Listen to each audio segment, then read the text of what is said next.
Assalamualaikum, sahabat Pandawa Meratus. Salam Nusantara. Terima kasih kepada Anda semua yang telah subscribe, menonton, menyukai dan membagikan link channel ini. Saya doakan semoga Anda semua diberi panjang umur, sehat walafiat, dan diberi keberkahan rezeki lahir batin di dunia dan di akhirat. Amin. Allahumma amin. Sahabat Pandawa Meratus, kisah kali ini mengetengahkan judul Kisah-kisah Kezaliman. Allah yang Maha Bijak berfirman, dan orang-orang yang zalim itu kelak akan mengetahui ke tempat mana mereka akan kembali. Surah Asy-Syu'ara, ayat 227. Imam Muhammad Al-Baqir berkata, tak seorang pun yang menzalimi orang lain kecuali Allah menyiksanya lantaran kezaliman itu dalam jiwa atau hartanya. Kezaliman dan penganiayaan, pada kenyataannya, merupakan penentangan terhadap perintah Allah, yang berarti keluar dari batasan syariat dan akal serta berbuat melampaui batas. Sepanjang sejarah manusia, orang teraniaya dan tertindas disebabkan kezaliman orang-orang yang berbuat aniaya. Kekuasaan, rakus kedudukan, dan membangun kekuatan merupakan pendahuluan yang menjadikan orang zalim berbuat aniaya terhadap anak buahnya dan orang-orang lemah. Barang siapa yang menghancurkan kesucian ilahi dan berbuat zalim, seperti membunuh, menganiaya, berzina, merusak kehormatan, dan merampas harta rakyat tak berdosa atau menjadi koruptor. Pada hakikatnya dia keluar dari kepatuhan dan keterikatan kepada Allah, dia tenggelam dalam sikap memperturutkan hawa nafsu, dan tertimpa penyakit pembangkangan. Cepat atau lambat, dia akan terkena siksa.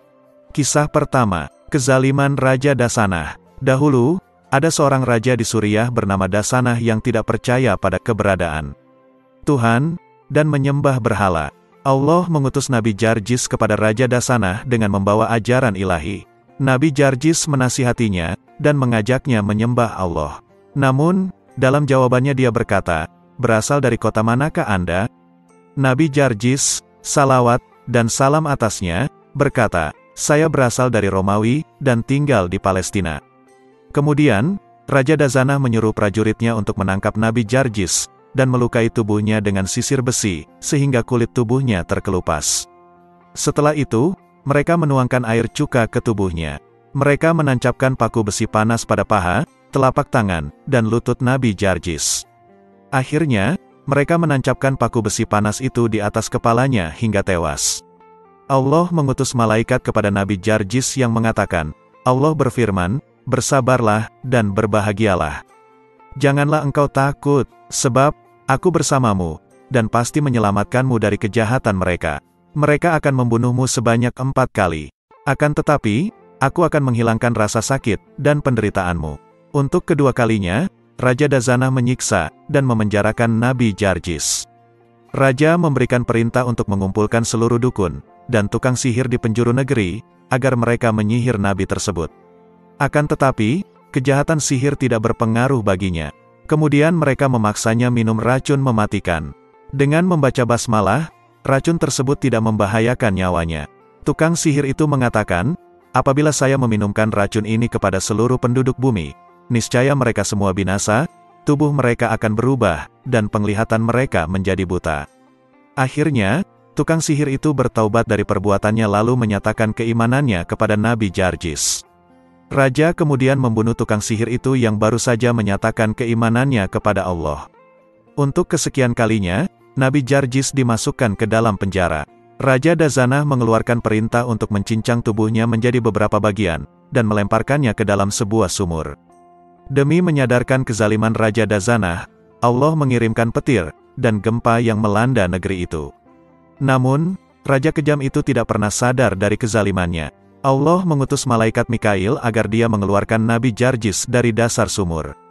Malaikat Mikail mengatakan, bersabarlah, dan terimalah berita gembira tentang pahala ilahi.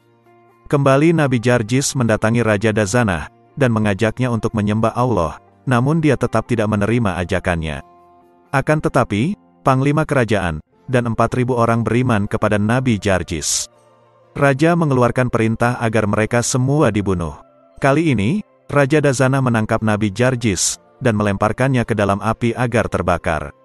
Allah kembali mengutus malaikat Mikail kepada Nabi Jarjis untuk menyelamatkannya. Setelah selamat, Nabi Jarjis menghadap raja, dan mengajaknya pada tauhid, dan meninggalkan berhala. Kali ini, raja menyiapkan sebuah kuali besar berisikan air yang diletakkan di atas api hingga airnya mendidih.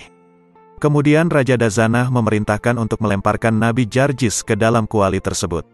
Allah mengutus malaikat Israfil untuk menyelamatkan Nabi Jarjis. Atas kuasa Allah, kembali Nabi Jarjis datang menemui Raja Dazanah, dan mengajaknya untuk menyembah Allah.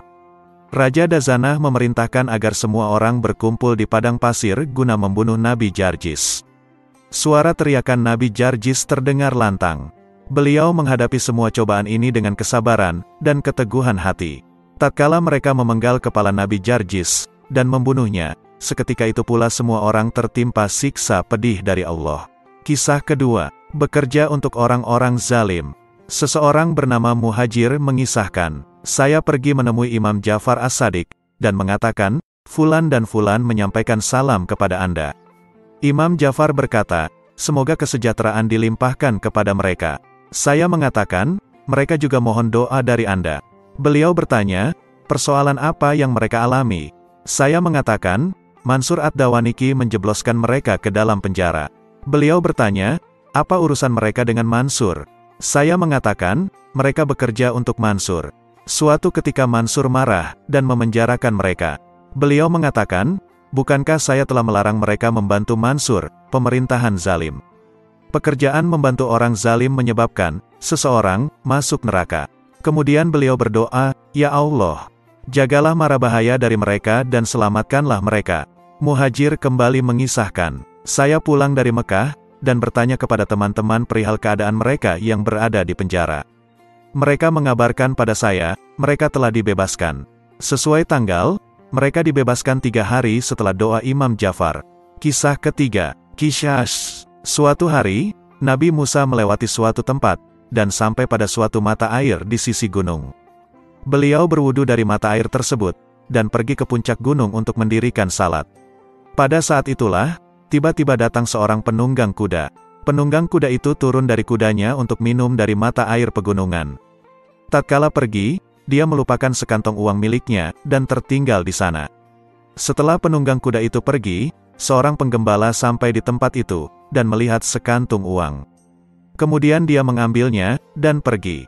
Setelah penggembala itu pergi, datang seorang lelaki tua ke mata air tersebut. Dari penampilannya, tampaknya dia orang miskin, dan tak punya. Dia memikul setumpuk kayu bakar di punggungnya. Lelaki tua itu meletakkan kayunya, lalu tidur di sebelah mata air untuk melepas lelah. Selang beberapa saat, penunggang kuda kembali ke tempat itu, dan memeriksa ke sekeliling mata air untuk mencari kantung uangnya. Namun, dia tidak menemukannya. Kemudian penunggang kuda itu datang mendekati lelaki tua itu, dan menanyakan perihal kantung uang miliknya yang tertinggal. Lelaki tua itu mengaku tidak tahu menahu soal kantung uang, dan tidak mengambilnya. Akan tetapi, penunggang kuda tidak percaya omongan lelaki tua itu. Akhirnya, penunggang kuda memukul lelaki tua itu hingga jatuh tersungkur di atas tanah, dia pun membunuhnya. Nabi Musa mengatakan, ya Allah, mengapa peristiwa tragis ini terjadi? Bagaimana keadilan-Mu dalam kasus ini? Uang itu diambil oleh pemuda penggembala, namun justru lelaki tua itu malah yang teraniaya. Allah berfirman, wahai Musa, lelaki tua itu telah membunuh ayah penunggang kuda. Dalam kasus ini, hukum Kishash ditegakkan 2 kali. Ayah penunggang kuda itu berhutang sejumlah uang kepada ayah penggembala itu. Atas dasar itu, uang tersebut sampai ke tangan orang yang berhak. Aku memberikan keputusan berdasarkan keadilan. Kisah keempat, kezaliman Dahak al-Himyari. Tatkala Jamshid menguasai kerajaan Iran selama bertahun-tahun, kesombongan mulai menguasainya, dan kemudian mengaku diri sebagai Tuhan. Dia memaksa rakyatnya agar menyembahnya. Lantaran takut pada ketajaman pedangnya, rakyat pun terpaksa membenarkan pengakuan ketuhanannya. Hingga suatu ketika, Dahak al-Himyari menyerang kerajaannya, dan berhasil membunuhnya. Ketika kekuasaan Dahak bertambah kuat, dia pun membunuh ayahnya, dan menzalimi rakyat dengan pelbagai siksa dan hukuman. Setan berhasil menyesatkannya. Dahak menderita sakit kepala, dan rasa nyeri di pundaknya. Para juru masak istana menyarankan padanya, obat kesembuhanmu adalah otak pemuda. Kemudian Dahak al-Himyari memberikan perintah untuk membawa ke hadapannya 2 pemuda dari penjara, dan membunuh mereka. Dahak memakan otak kedua pemuda itu. Rasa sakitnya agak reda sedikit, lalu dia tertidur. Hari-hari berikutnya, dia membunuh 2 pemuda, dan memakan otak mereka guna menyembuhkan penyakitnya. Kezaliman Dahak tiada yang menyamainya, dan dia tidak pernah merasa iba terhadap orang-orang yang tertindas. Suatu ketika, dia membunuh 2 pemuda putra seorang pandai besi di Isfahan, Iran. Kejadian ini memicu pemberontakan rakyat. Akhirnya, Dahak terbunuh dengan cara mengenaskan. Kepalanya dipenggal, dan dilemparkan ke dalam sumur. Kisah kelima, peristiwa tragis. Setelah tragedi Asyura, Yazid bin Muawiyah kembali melakukan kezaliman lain, yaitu 2,5 bulan sebelum kematiannya. Tepatnya, pada tanggal 28 Zulhijjah 63 Hijriah, Yazid bin Muawiyah melakukan pembantaian atas penduduk Madinah, orang tua, dan anak-anak, serta menodai makam suci Rasulullah. Pembantaian ini dipimpin oleh lelaki tua yang keji, yaitu Muslim bin Uqbah yang terkenal dengan nama Musrif. Setelah kezaliman dan kefasikan Yazid menjadi jelas di mata penduduk Madinah, mereka mulai bangkit dan mengusir gubernur Yazid di Madinah, Utsman bin Muhammad, dan Marwan bin Hakam, serta para bangsawan Bani Umayyah dari kota Madinah. Penduduk Madinah menyatakan baiat kepada Abdullah bin Hanzalah. Mendengar berita ini, Yazid mempersiapkan pasukan di bawah komando Musrif untuk menyerang Madinah. Penduduk Madinah berjuang melawan pasukan Musrif di luar Madinah. Pertempuran sengit pun terjadi. Sebagian penduduk Madinah terbunuh, dan sebagian lainnya berlindung di makam suci Rasulullah. Pasukan Musrif memasuki Madinah. Mereka memasuki lokasi makam suci Rasulullah dengan menunggang kuda.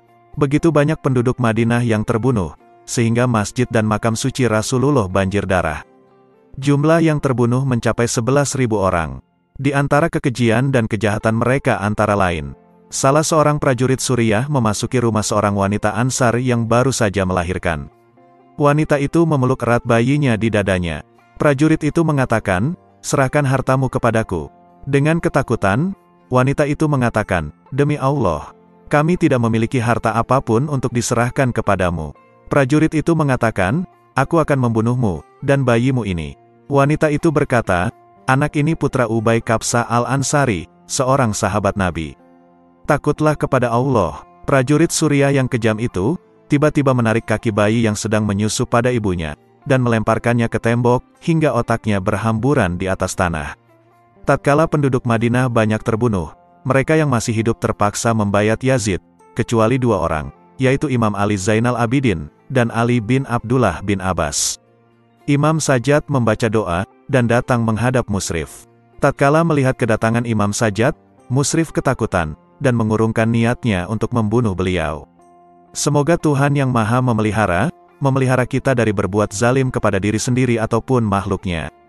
Wahai Tuhan, yang mencipta, dan mengatur segenap urusan hamba-Nya, berilah kami keselamatan hidup di dunia, dan juga keselamatan hidup di akhirat, serta lindungilah kami dari siksa api neraka yang menyala-nyala. Amin, Allahumma amin.